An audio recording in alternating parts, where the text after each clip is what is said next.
नागपूरच्या पाचपावली पोलीस ठाण्याच्या हद्दीत जुगार अड्ड्यांवर मोठी कारवाई करण्यात आली आहे। पोलिसांनी दिलेल्या माहितीनुसार लष्करी बाग, वैशाली नगर आणि नाईक तलाव या 3 प्रमुख ठिकाणी पोलिसांनी धाडी टाकून एकूण 3 जुगार अड्ड्यांचा पर्दाफाश केला।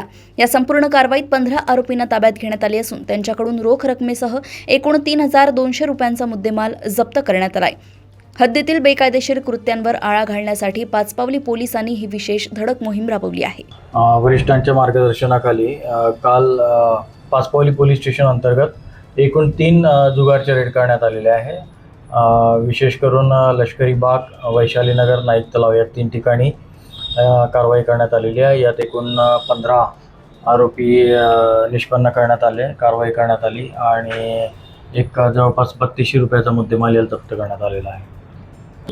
डीबी पथकाचे प्रमुख जे आहेत API बोंडे, तसेच हवालदार तायडे, हवालदार समदुरे आणि हवालदार भटकर यांच्या पथकाने ही कारवाई केलेली आहे।